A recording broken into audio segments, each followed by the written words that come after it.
Welcome back to my channel. My name is Flora and I make motherhood videos and Montessori videos. So today I'm going to talk about Montessori. So what is Montessori exactly? So Montessori is an education system that was started by a woman in Italy named Maria Montessori, and basically it's about following the child, letting them work on what they want to work on. That's the basic principle. But the great thing about Montessori is that it doesn't just have to be in school.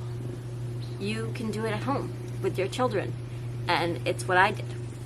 So the way I started with my son, my eldest, when he was 6 or 7 months. I was part of this mom group, and someone said, "Is anyone planning on doing Montessori with our children?"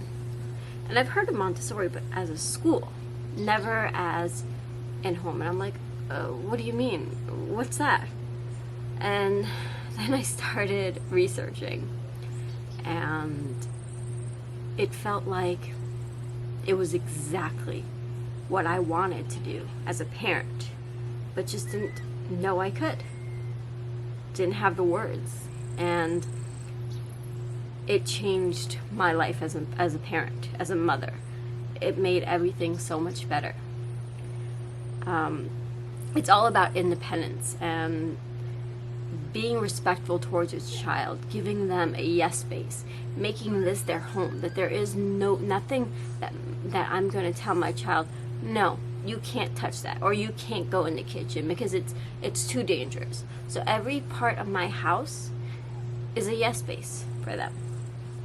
It's about observing them and observing their needs and giving them the tools so they can work on what they want to work on.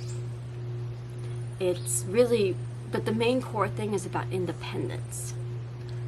One of the things that Montessori at home does is you do floor beds, which means no cribs.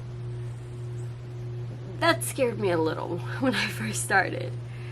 And I was very hesitant. I was like, okay, I'll just do everything else, but not a crib. And then I stopped. And I was like, you know what? If I'm going to do Montessori, I want to do all of it. So I took the mattress from my son's crib and I put it on the floor. And there was a big change in Avi. For those who don't know, my son's names are Avi and Ari. Avi is about to be 3 in January, and Ari is 17 months right now.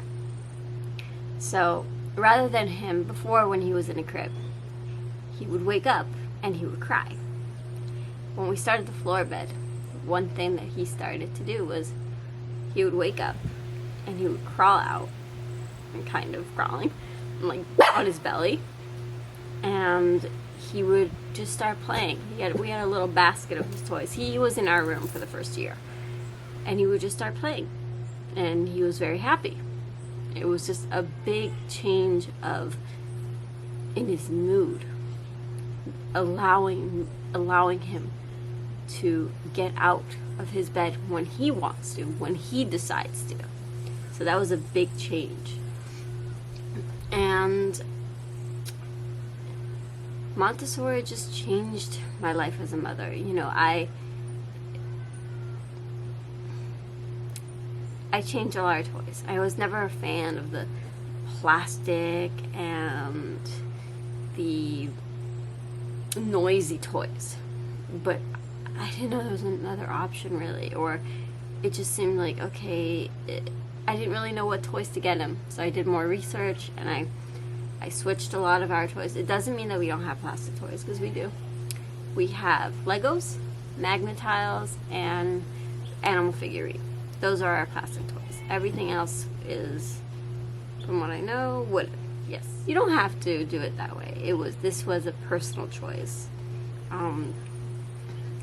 The thing about plastic toys is you don't really know how it's made, and you don't really know what's on there, and that's a little bit scary. And wooden toys are more natural, and they're just aesthetically more pleasing, and that's something that I really enjoyed. So Montessori with a baby was, it was interesting. We did a lot of sensory things. We did, improving his fine motor, and I would observe him. And once he turned 1, I observed him even more.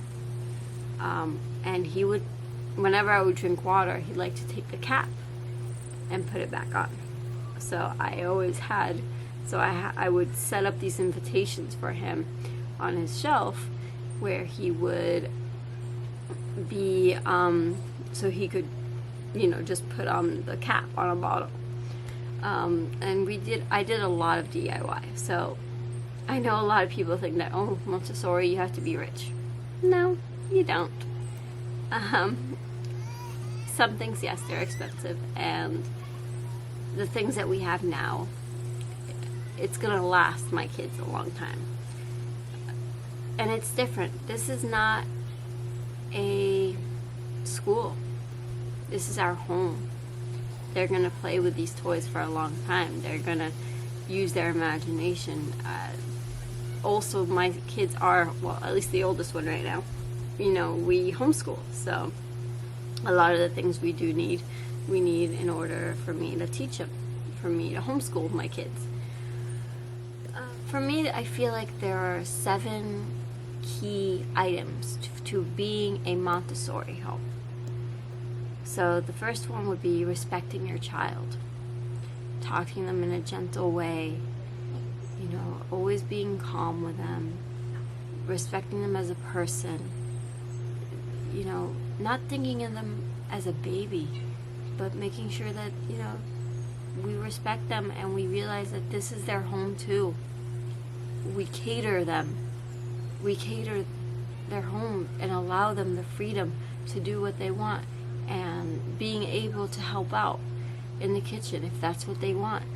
We make sure that the environment is prepared. That is a sign of respecting the child. The second part is observing the child. Observing is so important. You see what skills they are interested in or what they gravitate towards, and you want to build on that. So my son, my eldest, Avi, he really loves animals. So we have a lot of animal figurines. We did a lot of animal matching with flashcards that I made for him. And he would match the figurine and the card. That was something he really enjoyed, and he still enjoys that. That's something that it was just something. So I observed my child. My second child is very into cars, so I always like to put some type of car on his shelf. So preparation of the environment. This is very important. It's about making sure every space is catered to your child.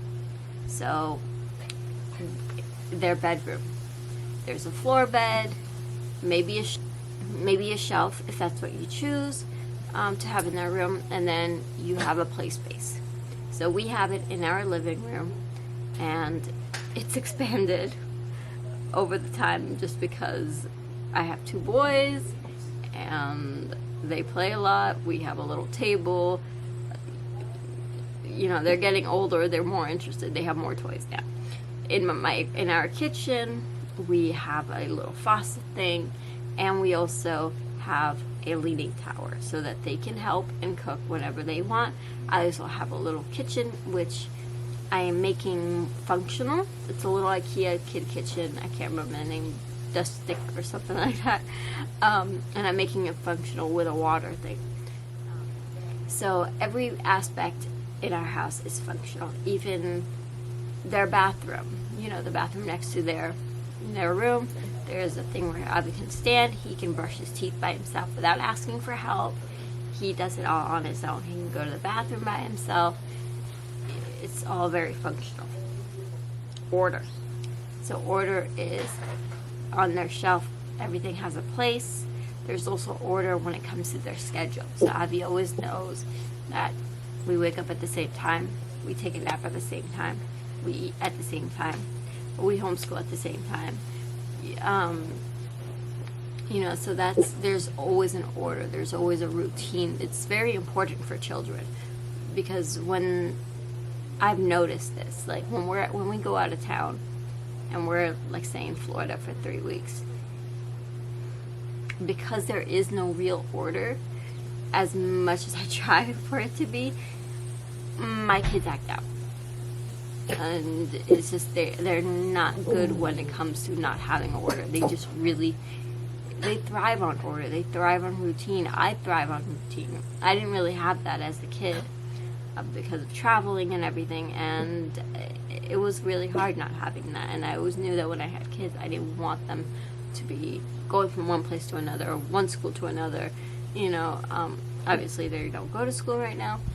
Their homeschool routine makes them feel secure, makes them not worry. Independence and having choice. So my kids, we give them a lot of independence. They choose what they want to play with. They choose, they can get themselves breakfast and snacks, and that's allowing. They can go to the bathroom and wash their own hands. They don't need to ask for help. We have a little, right before they go out the door, they have their little shoes and a place to sit where they can put their shoes. That they don't have to ask for help, which is a great thing. And then choice, they can choose what they want to wear. They can choose what to play with, as I mentioned. And the last one is intrinsic motivation. Having a prepared environment, it allows them to be self-motivated. It allows them to choose what they want to work with. It allows them to challenge themselves. I sometimes put things that are a little bit harder for Avi, and over time, with repetition, he has mastered it. He was doing this puzzle when he was around 17 months, and it was hard, but eventually he just kept doing it over and over and over again, and he finally just mastered it. It was a beautiful thing to watch, and it's the great thing about Montessori is every child is different, and you just have to follow that child. Follow your child. Just because one child is doing something else doesn't mean that your second child is going to do that. Both my kids have been doing Montessori. My Ari has started with him from the get-go, from the beginning. But there are things that Avi was doing that Ari is not really interested in. He's not really that interested in his shelf. He's more interested in open play, like playing with the magnet tiles because he sees his brother doing that. He's not really that interested in puzzles yet, even though his brother loved puzzles. And that's okay. He's not really interested. He doesn't really play on his shelf that much. And again, that's okay. He really likes climbing up and down on his piccolo triangle. I just follow what he wants. I still put shelf work out there because eventually maybe he'll be interested in it. But I just follow my children. I follow what they want. I follow their interests. I think